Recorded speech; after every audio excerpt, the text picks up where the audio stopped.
অনেক কিছু আছে পকেটে, আমাদেরও আছে, সেগুলো বার করবো রাগডোল পিটিয়ে। কি বলবেন সেটা এখনো বলবো কেন? কিছু সূত্র যদি দেওয়া যায়। কিচ্ছু দেওয়া যায় না, যা দেবো তখন দেবো। নমস্কার, দ্য ওয়ালে আপনাদের সকলকে জানাই স্বাগত। আমি ঐশ্বরী রয়েছে আপনাদের সঙ্গে এবং আমাদের সঙ্গে এই মুহূর্তে রয়েছেন বিশিষ্ট আইনজীবী অরুণ ঘোষ। প্রথমে আপনাকে যে বিষয়টি নিয়ে জিজ্ঞেস করবো যে গতকাল কার্যত দেখা গেল বিচারপতি অভিজিৎ গঙ্গোপাধ্যায় রবিবার দুপুরে একদম বোমা ফাটিয়ে দিলেন। তিনি বলে দিলেন যে আমি আর বিচারপতি হিসেবে থাকবো না, ইস্তফা দিয়ে একেবারে রাজনীতির ময়দানে। প্রথম প্রতিক্রিয়া কি ছিল? কেউ যদি বোমায় লাথি মারে তার তো মাথার সম্বন্ধে সন্দেহ হবে, পা দিয়ে করছে কাজটা, মাথাটা কি বলবো। স্বাগত জানাচ্ছেন এই সিদ্ধান্ত? স্বাগত, প্রফেশন ছেড়ে দেওয়া হবে, এটা সেই যোগ্যতাই নেই বিচারপতি হওয়ার। চলে গেছে 56 বছর বয়সে কে বিচারপতি হয়? প্র্যাকটিস ভালো না, বা চলছে মোটামুটি, প্র্যাকটিসের থেকে বিচারকের রোজগারটা বেশি। 56 বছর বলছে উকিলই ছিল। বিচারপতি হিসেবে তার সময়কাল এখনো অব্দি শেষ হয়ে যায়নি, রিটায়ারমেন্ট আসন্ন, তবে এখনো অব্দি 5-6 মাস ছিল। সেক্ষেত্রে লোকসভা নির্বাচনের প্রাককালে কার্যত ঘোষণা করে দেওয়া রাজনীতির ময়দানে তিনি কিভাবে দেখছেন সম্পূর্ণ বিষয়টি? এগুলো কি বলবো, কেউ যদি ওই নিউজ সেক্রেটারির ওপর থেকে ঝাপা কি বলবো? এরা বিচারপতির কোনো কথা হলো, ইলেকশন তারা এখনো বিচারপতি না। তিনি তো বলছেন যখন আমি ইস্তফা দেবো তারপরে মুখ খুলবো, ইস্তফা দেওয়ার পর থেকে কার্যকর। তো বলবেন কেন? বলবেন কেন? আমি একটা বিচারপতি কেন বলবেন? তার মানে এতদিন যা রায় দিয়েছে সব এদিক ওদিক করা রায়।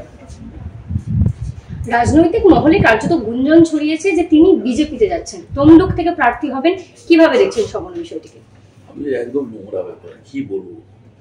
যে দলই করুক, কংগ্রেস করুক, সিপিএম, বিজেপি, তৃণমূল করুক, যাই হোক না, তিনি কিন্তু জানিয়ে দিয়েছেন তিনি তৃণমূলে যাবেন। যে কোনোই করুক, নোংরা ব্যাপার। একটা বিচারপতি কি বলবো, যেমন উকিল ছিল, মানে ভুলভাল উকিল, তেমন বিচারপতি হয়েছে। আপনি এই কথা বলছেন, কিন্তু বিচারপতির কলমের খোঁচা যে সমস্ত রায় বেরিয়েছে সেগুলো তো কার্যত সাড়া ফেলে দিয়েছে। কি রায় বেরিয়েছে? কি রায় বেরিয়েছে? এই যে নিয়োগ দুর্নীতি নিয়ে তিনি কোথায় কোথায় কোথায় নিয়োগ দুর্নীতি রায়? সবাই বলছে রায় বেরিয়েছে, বলছো রায়টা একটু দেখাও তো। কিসের রায় ভাই? তুমি নিজে, তোমার কাজ হলো আইনটা দেখে বলা, তাতে খারাপ হোক ভালো হোক, তার এতে হুই করার কি আছে?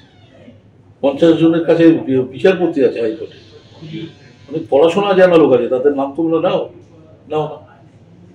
রাস্তায় তুমি কাপড় করে গেলে কেউ তোমার সঙ্গে ইয়ে করবে না, ল্যাংট হয়ে গেলে করবে, কিন্তু ল্যাংটা আমি করছি। এই যে দেখা গেল যে এরকম একটা ঘোষণার পরে শাসক দল যে অভিযোগ বারংবার করে থাকতো যে তিনি রাজনৈতিকভাবে একদম কার্যত প্রভাবিত এবং তার রায়গুলো নিরপেক্ষ নয়, সেটা কোথাও গিয়ে শিলমোহর পড়লে এখন তো সাধারণ মানুষের মনেও একটা প্রশ্ন চিহ্ন থেকে যাবে যে তিনি রাজনীতির ময়দানে নামছেন। আমি তো শাসক দল করিনি, শাসক দলের বিরোধী, আমি বিরুদ্ধে বলবো বিরোধী, তো অভিযোগটা ঠিক। এটা নেভার আ গুড জাজ। তাহলে এই যে সমস্ত রায় তিনি এতদিন অবধি দিয়েছেন, যে সমস্ত তদন্তে তিনি বলেছেন তদন্ত করতে, ইডি বা সিবিআই একদম অর্ডার যে নির্দেশগুলো তিনি দিয়েছেন, কথা হলো সে তো বলতেই পারে অর্ডার যা ইচ্ছে তাই দেওয়া যায়, রায় দিক না ভালো নেই। তাহলে সেগুলো কি রাজনৈতিকভাবে উদ্দেশ্য প্রণোদিত ছিল বলে আমি বলবো না, মানে ইগনোরেন্স ইজ স্ট্রেংথ, অজ্ঞতাই শক্তি। ওকে আমি ডিসঅনেস্ট বলছি না, অজ্ঞতাই ওর শক্তি, যা পাচ্ছে বলে যাচ্ছে। তাহলে রাজনীতির ময়দানে কি খুব একটা ফলপ্রসূ হবে না? আমি জানি না কি হবে। রাজনীতি তো দেখছি সে খুবই খারাপ অবস্থা। আজ বিজেপি, কাল তৃণমূল ছিল, আজ বিজেপি হয়ে গেল। এর কোনো লাজ লজ্জা নেই। এই যে ঘটনাটির পরে একটা বিভিন্ন মহল থেকে এই কথাটা উঠে আসছে যে বিচারপতিরা যে সমস্ত রায় দেন তার উপর নির্ভর করে সাধারণ মানুষ একটা বিচার ব্যবস্থার উপর একটা আস্থা তৈরি হয়, তার প্রতিও তৈরি হয়েছিল। এরপরে যখন কোনো মানুষ শাসক দলের বিরোধিতায় বা কোনো রকম রায় দেবেন, কোনো বিচারপতি কোনো রায় দেবেন, সেক্ষেত্রে একটা প্রশ্ন চিহ্ন থেকে যাবে না তিনি রাজনীতিতে যাবেন বলে। পাবলিক রায় সম্বন্ধে কি জানে? কি জানে? কিছুই জানে না। অজ্ঞতাই শক্তি। আর সঙ্গে বললো আরে বাপ রে বাপ, কি রায় দিয়েছে, রায়টা কি দিয়েছে আমাদের কাছে এসে জানো না, ফেলো কোর্টে নেই। মুখে কোর্টে বললো একটা কথা, সেইটাই বিরাট করে খবরের কাগজে তোমরা ছেপে দাও। সে বললো বিরাট বিরাট রায় দিচ্ছে, রায় কিছুই দেয়। তাহলে তিনি বিজেপিতে যাচ্ছেন, এই বিষয়টিকে কিভাবে দেখছেন? আমি জানি না বিজেপি যাচ্ছে কি তৃণমূলে যাচ্ছে, সে বলতে পারছি না। এটা সম্বন্ধে কি বলবো না।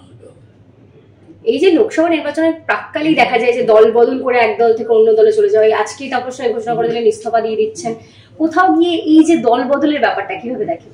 আমি কাউকে উদ্দেশ্য করে বলছি না, জেনারেলি রাজনীতি যারা হোল টাইম করে তাদের কোনো বিকল্প রোজগার নেই, সুতরাং রোজগারটা একটা ব্যাপার, কি হচ্ছে না হচ্ছে এই আর কি। খারাপ লাগে, আজ একটা দল করলাম, ঠিক আছে, ছেড়ে দিলাম, রিজাইন করলাম এমএলএশিপ থেকে। আমি যখন করেছিলাম 7-8 বছর কোনো দল করিনি, বলতাম কংগ্রেস সবচেয়ে দুর্বল দল, আমার নামটা জড়িয়েছে, তাহলে সেভাবে কংগ্রেসটা করি না, কি করা যাবে?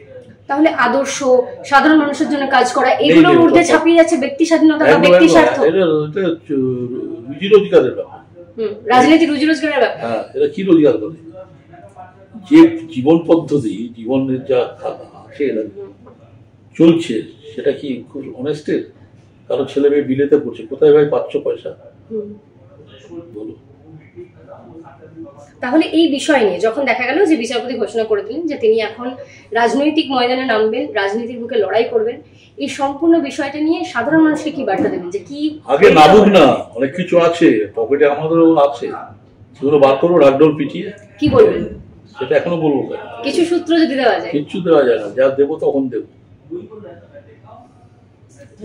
আমাদের সঙ্গে এতক্ষণ কথা বললেন বিশিষ্ট আইনজীবী অরুণাভ ঘোষ। ক্যামেরায় প্রিয়াঙ্কার সঙ্গে ঐশী, দাওয়াল, কলকাতা।